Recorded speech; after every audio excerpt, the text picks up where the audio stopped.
ایک سندر سے جنگل میں بہت سارے پرندے مل جل کر رہتے تھے۔ اسی جنگل میں ایک لاڈو نام کی چڑیا اپنے 2 بچوں کے ساتھ اسی جنگل میں رہتی تھی۔ لاڈو بہت محنتی اور دیالو چڑیا تھی۔ صبح ہوتے ہی کھانے کے لیے چلی جانا اور شام ہوتے ہی اپنے بچوں کے لیے کھانا واپس لے کر آنا اور اپنے بچوں کو کھلانا، یہی لاڈو کا کام تھا۔ اسی کے پڑوس میں ایک بلبل چڑیا رہتی تھی۔ اس کے بھی 2 بچے تھے۔ اس کا گھر مٹی کا تھا، اس وجہ سے اسے گرمی کے موسم میں بڑا سکون ملتا تھا۔ چلو بچوں، اب نہانے کا وقت ہو گیا ہے، چلو چلو نہانے۔ نہیں ممی، ہمیں نہیں نہانا، ہم گھر سے باہر کہیں نہیں جاتے، پھر بھی آپ ہمیں روز روز نہلاتی ہو۔ ارے بچوں، تم لوگ کھیلتے ہو تو گندے ہو جاتے ہو، اس لیے نہانا تو پڑے گا، اور نہاؤ گے نہیں تو تمہارے پنکھوں سے بدبو آ جائے گی۔ بلبل کے بچوں کو نہانا پسند نہیں تھا، پھر بھی بلبل ان کو زبردستی سے نہلاتی تھی۔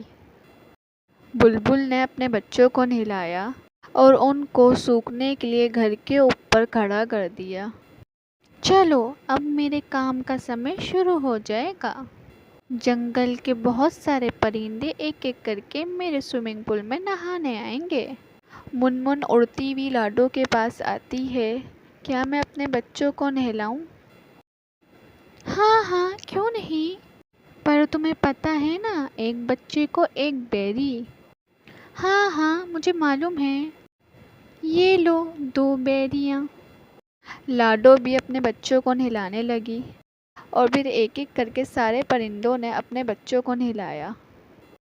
لاڈو بھی اپنے بچوں کو نہلانا چاہتی تھی۔ وہ بلبل کے پاس اڑتی ہوئی چلی آتی ہے۔ بولو لاڈو، کیا کام ہے؟ وہ بلبل بہن، مجھے بھی اپنے بچوں کو نہلانا ہے۔ ہاں ہاں، کیوں نہیں، لاؤ پھر 2 بیریاں۔ ابھی تو میرے پاس بیریاں نہیں ہیں۔ بہن، جب میں پہاڑی علاقوں میں جاؤں گی تب میں بیریاں لے کے آؤں گی، تب تمہیں دے دوں گی۔ نہیں نہیں، ایسا نہیں چلے گا، بیریاں نہیں تو سوئمنگ پول میں انٹری بھی نہیں۔ ٹھیک ہے بچوں، چلو چلیں۔ پھر بلبل اداس ہو کر اپنے بچوں کو اپنے پیچھے پیچھے لے اڑتی ہے اور پورے راستے وہ کچھ نہیں بولتی۔ ماں، ہمیں بھی بلبل آنٹی کے سوئمنگ پول میں نہانا ہے، لاڈو نے بچوں کو سمجھاتے ہوئے کہا۔ نہیں بچوں، ہم نہانے کے لیے ندی میں جائیں گے، وہاں کا پانی بہت صاف ستھرا ہے۔ لاڈو اپنے بچوں کو سوئمنگ پول میں نہلانا چاہتی تھی۔ بیچاری لاڈو، کر بھی کیا سکتی تھی؟ بیریوں کا پیڑ اونچے پہاڑی پہ تھا اور لاڈو اپنے بچوں کو اکیلا چھوڑ کے اتنی دور نہیں جانا چاہتی تھی۔ اڑتے اڑتے وہ اپنے بچوں کو ندی کے کنارے لے کر آ جاتی ہے، پھر ان کو ایک ایک کر کے ندی کے پانی میں نہلاتی ہے۔ بچے بھی مزے سے نہا رہے ہوتے ہیں۔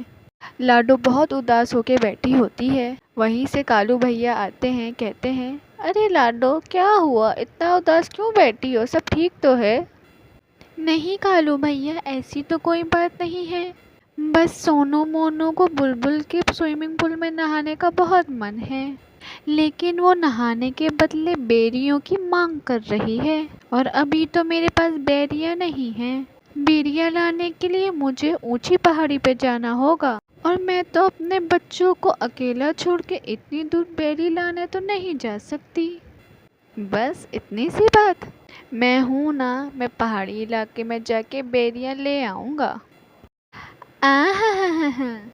بڑے آئے جانے والے، کیوں جی، آپ کے پاس کوئی دوسرا کام نہیں ہے کیا؟ لاڈو سنتے ہی اداس ہو جاتی ہے۔ نہ بیوی ہے نہ بچے ہیں، ایک کام کرو، سب لوگوں کے کام مفت میں کرو۔ ارے گوری، میں تو ایسے ہی کہہ رہا تھا، وہ میں پہاڑی علاقے پہ جاتا رہتا ہوں نا، تو میں نے اس لیے کہا ایسا۔ تم بھی نا گوری، بہت دنوں سے جگو سیب مانگ رہا ہے، کیا آپ نے لا کے دیا؟ کوئی ضرورت نہیں ہے کسی کی مدد کرنے کی، اب چپ چاپ میرے ساتھ سیدھا گھر چلو۔ کالو کوا وہاں سے چلا جاتا ہے۔ ممی، مجھے بھی سوئمنگ پول میں نہانا ہے۔ ارے جگو، تجھے نہانے کی کوئی ضرورت نہیں ہے، تو ویسے ہی صاف ستھرا ہے۔ لاڈو بہت زیادہ اداس بیٹھی تھی، تبھی وہاں پہ بوڑھا کوا آ جاتا ہے۔ بوڑھے نے ساری بات سن لی تھی۔ لاڈو، تم پریشان کیوں ہوتی ہو؟ میں نے ابھی ابھی سب سن لیا ہے۔ تم ایک کام کیوں نہیں کرتی؟ میں تمہارے بچوں کی دیکھ بھال کرتا ہوں، تم آرام سے پہاڑی علاقے سے بیریاں لے کے آ جاؤ، میں ان کا خیال رکھتا ہوں۔ لاڈو کو بوڑھے پہ بالکل بھی بھروسہ نہیں تھا، لیکن اس کو اپنے بچوں کو سوئمنگ پول میں نہلانا بھی تھا۔ پھر بھی لاڈو نے بوڑھے سے پوچھا، لیکن تم میری مدد کیوں کر رہے ہو؟ ارے میں بھی بہت دنوں سے بیریاں کھانے کا سوچ رہا ہوں، تم آتے ہوئے میرے لیے بھی بیریاں لیتے آنا۔ اچھا ٹھیک ہے، تو میں چلتی ہوں، تم میرے بچوں کا بہت دھیان رکھنا۔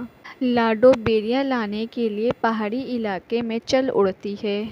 ارے واہ، یہ تو بہت اچھا ہوا، مجھے پتہ چلا ہے پہاڑی علاقے سے ہمارے جنگل میں تیز طوفان آ رہا ہے۔ مجھے نہیں لگتا لاڈو اس تیز طوفان میں واپس آ پائے گی، اور پھر میں ان دونوں بچوں کو گھر سے باہر پھینک دوں گا۔